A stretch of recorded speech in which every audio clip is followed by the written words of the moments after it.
Hello student, welcome to my YouTube channel excellent success group. तो student, आज हम discuss करेंगे क्लास 9 में चैप्टर 10 एक्सरसाइज 10.6 सर्कल का एनसीईआरटी सॉल्यूशन। क्वेश्चन नंबर 4 है।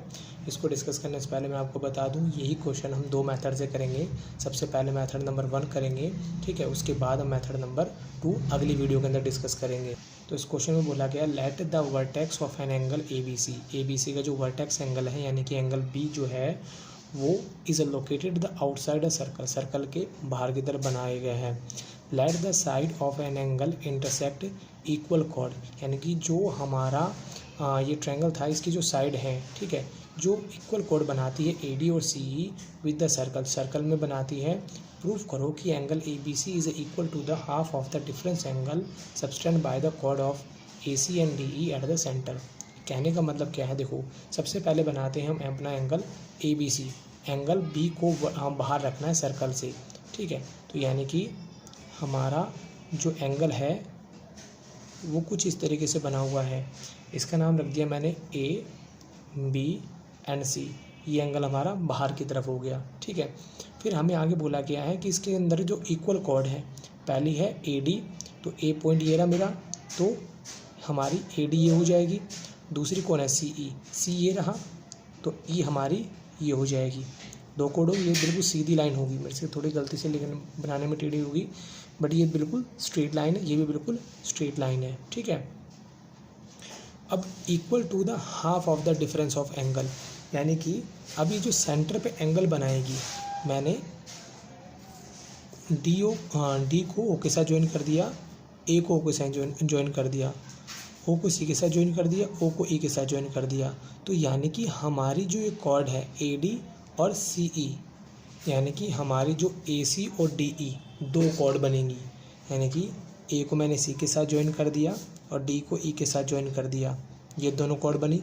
अब कॉर्ड में इन दोनों एंगल का जो डिफरेंस होगा, डी ओ ई ए ओ सी, इन दोनों के एंगल का जो डिफरेंस है, डिफरेंस का कर दो हाफ, वो इक्वल होगा एंगल बी के। ये बात हमें क्वेश्चन में प्रूफ करनी है। दोबारा से देख लो, angle A B C, B आ रहा है मतलब ये वाला एंगल हाफ, यानी कि 1/2 किसका, डिफरेंस ऑफ द एंगल, इन दोनों एंगल के डिफरेंस है, ठीक है। तो मैं इसे मान लेता हूँ एंगल नंबर 1, एंगल नंबर 2, और इसे नाम दे देता हूँ एंगल नंबर 3। यानी कि एंगल नंबर 3 इक्वल है हाफ ऑफ 2 माइनस में एंगल 1 के। ये बात हमें प्रूफ करनी होगी। तो सबसे पहले यहाँ पे गिवन पार्ट लिखते हैं, a circle with centre O, एक सर्कल जिसमें सेंटर कौन है, ओ। और क्वेश्चन में हमें गिवन है कि जो हमारी ए डी और सी ई है दोनों इक्वल कॉर्ड हैं, equal chord A D and C E दोनों एक दूसरे के इक्वल है। इसे नंबर मैंने 1 मान लिया है, ठीक। और हमें 2 प्रूफ करना है। मैं एंगल की लैंग्वेज में लिखने की बजाय मैं इसको नंबर के फॉर्म में लिख रहा हूँ कि एंगल जो 3 है वो इक्वल है हाफ ऑफ एंगल, इन दोनों एंगल का डिफरेंस है।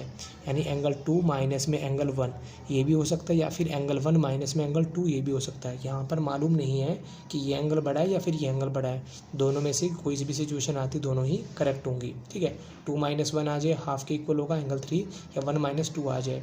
तो यहाँ पर मैं 2 - 1 लेके चल रहा हूँ क्वेश्चन के अंदर, ठीक है। तो इसको प्रूफ करने के लिए मैंने की कंस्ट्रक्शन, मैंने ज्वाइन कर दिया ए को सी के साथ एंड डी को ई के साथ। ये तो मैंने पहले ही ज्वाइन कर दिया। देखो जो रेड वाली लाइन है ये हमारी कंस्ट्रक्शन वाला पार्ट होगा। अब इसे प्रूफ करना है हमें, ठीक है। तो प्रूफ करने के लिए हमारी जो ए डी और सी ई साइड है, दोनों की दोनों इक्वल है, ए डी एंड सी ई। तो अगर किसी सर्कल में दो कॉर्ड इक्वल होती है, ए डी एंड सी ई, तो वो सेंटर पे इक्वल एंगल बनाती है, जिसको हमने थ्योरम के अंदर भी प्रूफ किया था, ठीक है। थ्योरम 10.1 के अंदर अगर इक्वल कॉर्ड होंगी तो बनने वाला सेंटर पे एंगल भी क्या होगा, इक्वल होगा। तो हमारा angle A O D equal होगा एंगल सी ओ ई के। और रीज़न मैं यहाँ पे नीचे मेंशन कर देता हूँ, ठीक है। थ्योरम 10.1 के अंदर हमने इसको प्रूफ किया था। अभी दोनों एंगल इक्वल हैं, तो मैं इन दोनों एंगल को मान लेता हूँ, let angle A O D और सी ओ ई है तो दोनों बराबर, तो इसे भी एक्स मान लेता हूँ, ये भी एक्स मान लेता हूँ। ये हमारा एंगल एक्स हो गया और ये भी एंगल हमारा कितना हो गया, एक्स हो गया। होने के बाद देखो ये हमारे पास कुल मिला के 4 एंगल है। चारों एंगल को अगर ऐड कर दिया जाए तो 360 डिग्री के बराबर होंगे। चारों का जोड़ 360 डिग्री के बराबर, जिसे कहते हैं कंप्लीट एंगल। अब एंगल हमारा AOD ये कितना है, x है। DOE एंगल 2 है। COE एंगल x है। एंगल AOC एंगल नंबर 1 है, इक्वल है 360 के। देखो जरा, एंगल x और x कितना हुआ हमारा 2x। Angle 1 plus angle 2 equal है 360 डिग्री के। 1 + 2 है, दोनों को दूसरी तरफ लेके जाएंगे। मैंने दोनों को ब्रैकेट में माना है, ठीक है। तो बाहर का जो साइन प्लस का है दूसरी तरफ जाए किसका हो जाएगा, नेगेटिव का हो जाएगा। एंगल 1 प्लस एंगल 2, बाहर का साइन मैंने किसका रखा, माइनस का। मल्टीप्लाई में है, किस में आ जाएगा, डिवाइड में। 360 divide by angle 1 plus angle 2 and divide by 2। ये 2 है ना, इसके नीचे भी है और इन दोनों के नीचे भी है, तो मैं इन दोनों को सेपरेट कर लेता हूँ। 360 divide by 2 angle 1 plus angle 2 and divide by 2। 360 में मैंने 2 का डिवाइड दिया, तो ये आ गया हमारा 180 minus angle 1 plus angle 2 and divide by 2। ये हमारी वैल्यू निकल के आ गई एक्स की। इसको मैं इक्वेशन नंबर 2 मान लेता हूँ, 1 ऑलरेडी मान चुका हूँ। एक्स की वैल्यू निकल के आ गई 180 minus angle 1 plus angle 2 upon में 2। तो स्टूडेंट आगे का सॉल्यूशन करने के लिए मैंने इसी में से ट्रायंगल COE ये वाला निकाल लिया और ट्रायंगल AOD ये निकाल लिया। अब देखा जाए तो ये दोनों ट्रायंगल एक दूसरे के कॉन्ग्रुएंट ही है। क्यों है मैं आपको बता दूं, ये एंगल x, ये एंगल x, दोनों एंगल बराबर है। सेंटर से जाने वाला एंगल क्या कहते हैं, रेडियस। ये भी रेडियस है, ये भी रेडियस है, ये भी रेडियस है, ये भी रेडियस है। तो इसकी कॉरेस्पॉन्डिंग साइड एक दूसरे क्या होगी, इक्वल होगी।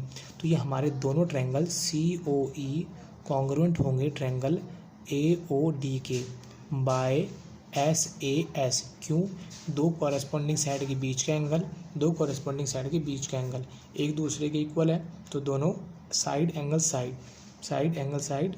साइड से क्या होंगे, कॉन्ग्रुएंट होंगे। मैंने कॉन्ग्रुएंट इसलिए किया है ताकि मैं एक पार्ट को सॉल्व करूँ और दूसरे पार्ट के लिए बता दूं कि भाई जितना एंगल इसका आया उतना एंगल इसका होगा। क्यों, क्योंकि दोनों अगर ट्रायंगल कॉन्ग्रुएंट होते हैं तो उनके कॉरेस्पॉन्डिंग पार्ट एक दूसरे के इक्वल होते हैं, ठीक है। तो इसीलिए मैंने ट्रायंगल ले लिया COE, लिखा मैंने इन ट्रायंगल COE। इसमें OC और OE दोनों क्या है, रेडियाई ऑफ सेम सर्कल, इस वजह से इक्वल है। रेडियाई ऑफ सेम सर्कल, अगर दो साइड इक्वल हैं तो इनमें बनने वाले ये जो अपोजिट एंगल होंगे ये दोनों भी क्या होंगे, एक दूसरे के इक्वल होंगे।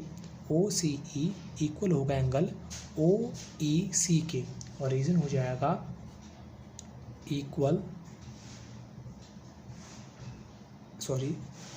Angle opposite to equal of a triangle are equal. यानी कि अगर हमारी साइड इक्वल होगी तो अपोजिट एंगल भी क्या होंगे, इक्वल होंगे।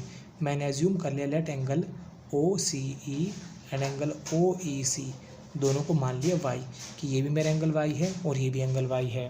अब दोनों कॉन्ग्रुएंट ट्रायंगल है, कॉन्ग्रुएंट ट्रायंगल में तो सारे पार्ट इक्वल होते हैं, सारे एंगल इक्वल होते हैं, x है। तो ये भी एंगल हमारा कितना हो जाएगा, y, और ये भी एंगल कितना हो जाएगा, y। क्लियर है, इसीलिए मैंने इसको कॉन्ग्रुएंट किया था कि एक पार्ट को सॉल्व कर दूँ, दूसरा पार्ट बिल्कुल उसके एज इट इज़ ही चलेगा। इसके बाद मैंने लिया triangle COE। In triangle COE तीनों एंगल का जो सम होगा वो किसके बराबर होगा, 180 डिग्री के। रीजन होगा angle sum property, angle x angle y equal होगा 180 डिग्री के। रीजन हो जाएगा हमारा एंगल सम प्रॉपर्टी, ठीक है, कि तीनों एंगल का सम कितना होगा, 180 डिग्री के बराबर होगा। y प्लस वाई कितना हुआ, 2y। पॉजिटिव का x दूसरी तरफ जाए किसका हो जाएगा, नेगेटिव का। मल्टीप्लाई में 2 है, किस में आ जाएगा, डिवाइड में, डिवाइड बाय 2। ये जो 2 है इन दोनों के नीचे आएगा। मैंने दोनों को शुरुआत में अलग अलग कर दिया, 2 का डिवाइड दिया 90, यहाँ पे x बाय 2। इसे इक्वेशन नंबर दे देते हैं 3। देने के बाद अब हमारी देखो जरा, पहले मैं बता दूँ, ये एंगल हमारा y है, ये एंगल भी हमारा कितना है y, ये भी एंगल y है, ये भी एंगल y है। अब ये बिल्कुल एक स्ट्रेट लाइन बनी हुई है BCE, और ये कुछ इस तरीके से डिवाइड है। ये एंगल हमने y निकाल चुके हैं, दूसरा एंगल मालूम नहीं है। एक स्ट्रेट लाइन के अगर दो टुकड़े हों, दोनों का जोड़ कितना होता है, 180 डिग्री। रीजन होता है लीनियर पेयर। तो मैं लिखूँगा angle BCO plus angle OCE बराबर होगा 180 डिग्री के, रीज़न हो जाएगा लीनियर पेयर। क्लियर है। अब BCO ये तो मालूम नहीं है, बट OCE कितना है y इज इक्वल टू 180 आ गया। अब यहाँ पर हमने y की वैल्यू ऑलरेडी निकाल रखी है, तो यहाँ लिखता हूँ मैं यूजिंग 3, इक्वेशन नंबर 3 का यूज़ करते हुए BCO इक्वल होगा 90 minus x/2 is equal to 180। दूसरी तरफ जाएगा, इसको भी दूसरी तरफ ले जाते हैं, तो एंगल BCO 180 माइनस में 90, माइनस का है इधर x का हो जाएगा प्लस का हो जाएगा, एंगल BCO ये हमारा हो गया 90 प्लस x प्लस 2।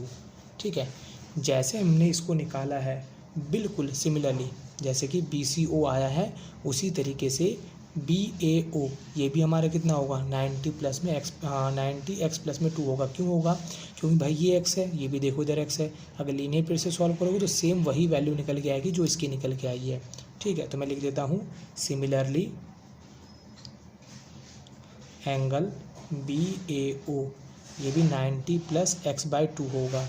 इतना करने के बाद मैंने देखो इन चारों एंगल को निकाल लिया है, 1 2 ये भी निकाल लिया, जो ये निकाला वही सिमिलरली होगा, ये एंगल 1 है और ये एंगल 3 है। ठीक है, इतना करने के बाद अब मैंने ये इसी क्वाड्रिलेटरल को लिया है यहाँ पे, जो कुछ इस तरीके से बना हुआ है, ये O है, ये A है, ये B, ये C।